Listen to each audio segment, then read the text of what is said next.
De nuevo, bienvenidos al Espantapájaros otra vez. Hoy hablamos de Aristóteles. Filipo II de Macedonia, gran rey conquistador, legó a su hijo Alejandro Magno su trono y nombró además a Aristóteles, el alumno de Platón, maestro de su hijo. Este hombre, Alejandro Magno, terminaría creando un imperio que cambia prácticamente por completo la historia de la humanidad y por supuesto también la de Grecia. Aristóteles nacerá en Estagira, ciudad al noreste de Grecia, y afirmó que el arjé, como sus antecesores, también respondió al arjé y nos dijo que era la sustancia, término muy interesante que se desarrollará más adelante. Fue alumno de la Academia de Platón desde los 17 hasta los 37 años, pero no la heredó, sino que fue un sobrino de Platón quien heredó la Academia. Desarrollaría en vida tratados que sería de ahí en adelante la manera de escribir que acabaría triunfando en la filosofía para los grandes pensadores de los grandes tomos.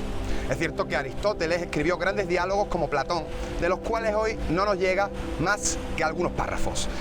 Y es que los libros que mayoritariamente nos han llegado de Aristóteles son apuntes de sus lecciones como profesor. Y es por eso que sus textos son dedicados principalmente a los alumnos, por su claridad. El corpus aristotélico, o la forma en la que los libros, digamos, han sido ordenados y editados, lo decidirá uno de sus alumnos, también llamado peripatéticos. Aristóteles, este pensador, ha sido ensalzado en gran manera por el cristianismo, sobre todo a través de Tomás de Aquino, quien les hablaré también más adelante. Fue criticado en la Edad Moderna por Copérnico, Galilei o Francis Bacon, sobre todo por la visión del universo geocéntrico. Y también estuvo bajo sospecha en Atenas, donde desarrolló gran parte de toda su filosofía. Ya que él no era realmente de origen griego, eso le impidió tener en principio una escuela y le obligó a acabar lejos del centro de Atenas, de la zona donde normalmente se habitaba, por temor a las represalias de los antimacedonios. A pesar de todo esto, debemos tomar a Aristóteles como un estimulador de la filosofía, un generador de preguntas que contestar, y un maestro quizás no tan divertido como otros tantos en su lectura, pero que evidentemente nos ayudará a comprender y acotar de una forma lógica los fenómenos. Llamaba a Platón Aristóteles el lector, y era de burla, ya que por aquel entonces no era tan común la lectura en solitario, sino que era más importante, o se le solía dar más importancia a la oralidad de los textos en público. O sea, ciertas personas que leían unos textos para los demás, para el regocijo de un público. Además, agrupaba autores y les atribuía frases, como más tarde harían el resto de los historiadores de la filosofía. El hecho de ser considerado extranjero en Atenas, evidentemente le hace esforzarse más por ser valorado y reconocido.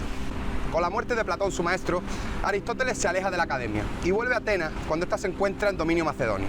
Allí fundará su liceo. Lo hizo al principio en un espacio público por la imposibilidad de adquirir un espacio donde practicar deporte, fomentar el encuentro y el diálogo filosófico.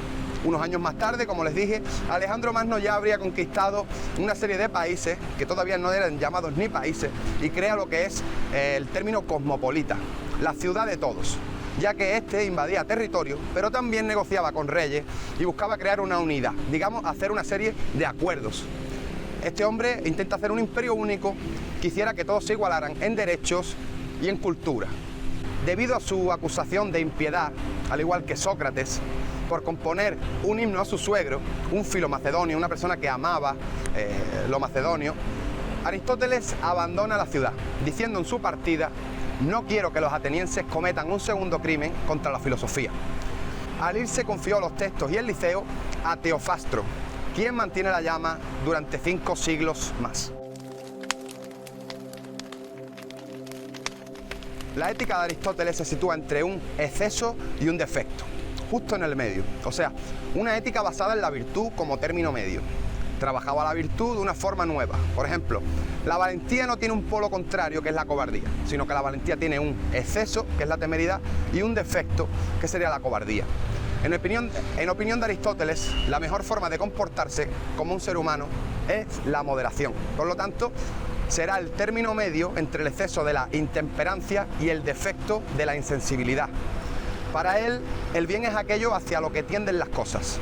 El bien más perfecto de todos es la felicidad, aunque su sentido de felicidad no es cambiante como el que nosotros tenemos actualmente.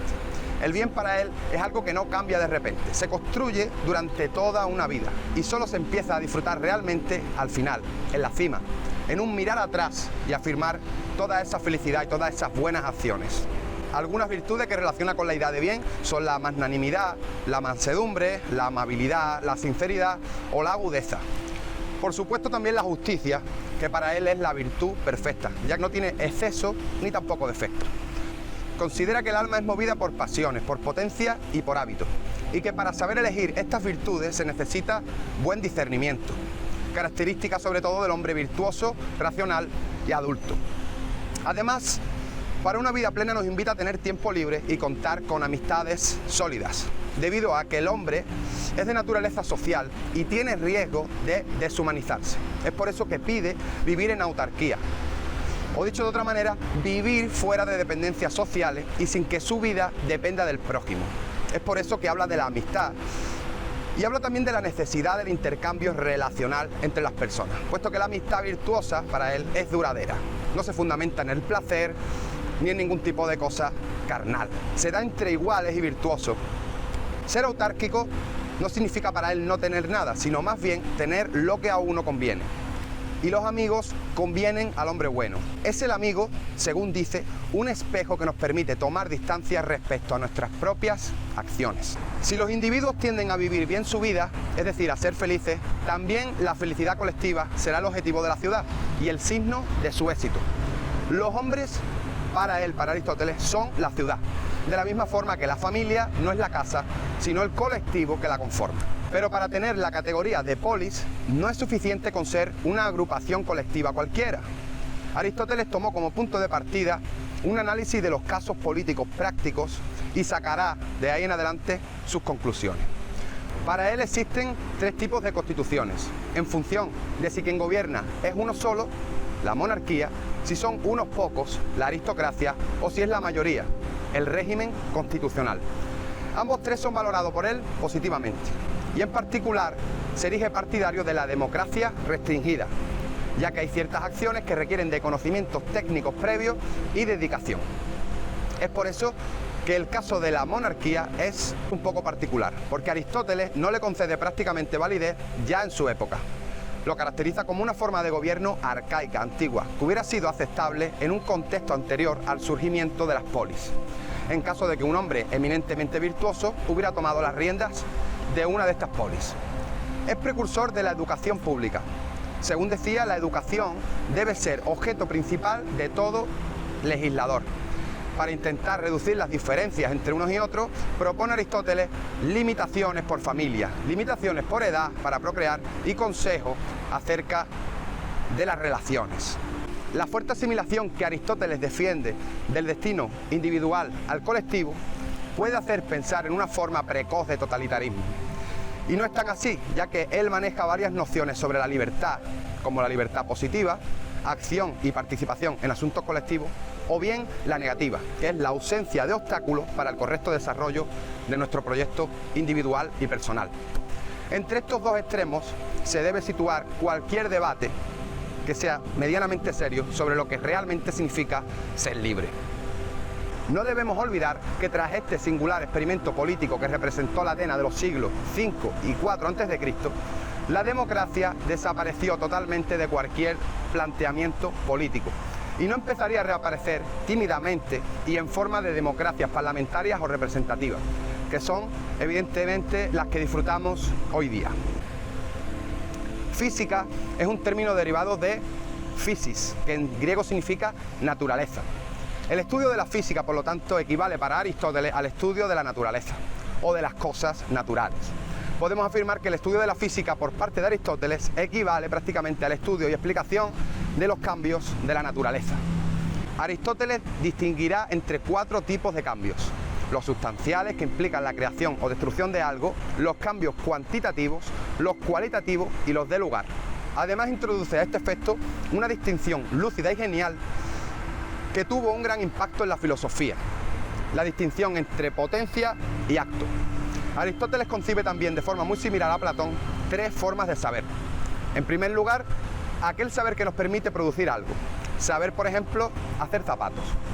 En segundo, el conocimiento práctico que nos enseña a comportarnos de una determinada forma, es decir, la ética.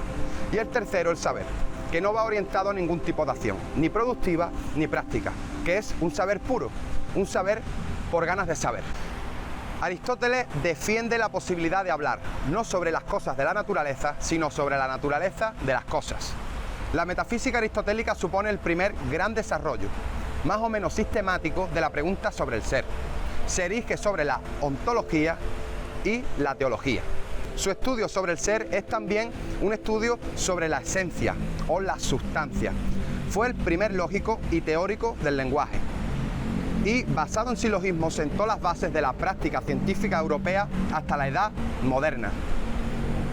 Fue además el primero en indagar en los mecanismos que desencadenan la emoción estética, en analizarlos y valorarlos, y crear una rama llamada hoy día la estética.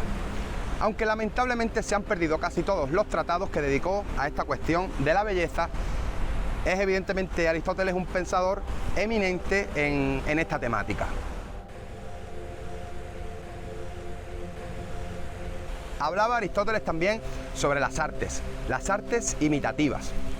La comedia imitaría para él conductas más bien viciosas y que exageran lo negativo de la condición humana, mientras que la tragedia haría justo lo contrario: imitar actitudes poco comunes, pero de carácter realmente elevado.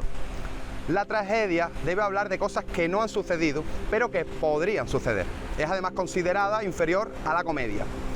La tragedia es considerada un género superior al género épico, es decir, a los poemas homéricos, porque su progresión va de la felicidad a la infelicidad, mientras que la tragedia no hay final feliz, y esto es fundamental para que la catarsis tenga lugar.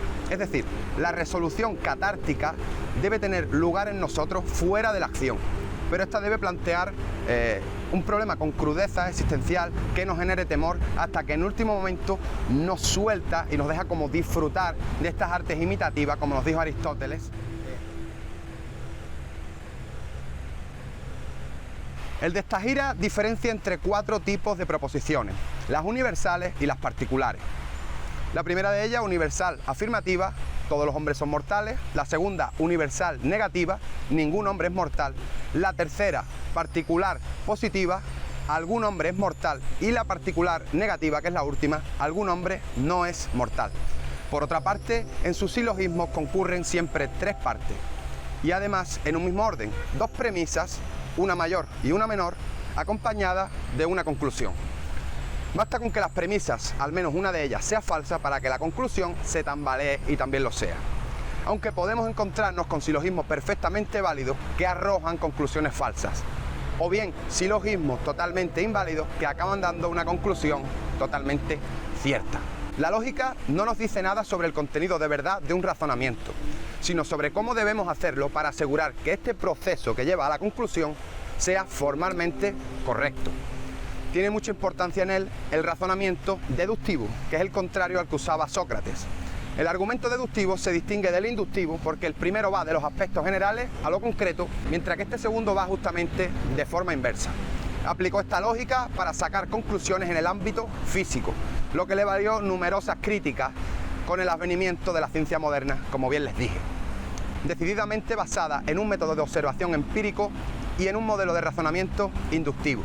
Llama realmente la atención que fuera el mismo Aristóteles, un gigante del pensamiento que tanto nos legó, el que con su teoría contraria a los modelos de Copérnico complicará durante siglos la tarea de demostrar este modelo geocéntrico, lo que le hará evidentemente ganarse la antipatía de muchos en la edad moderna.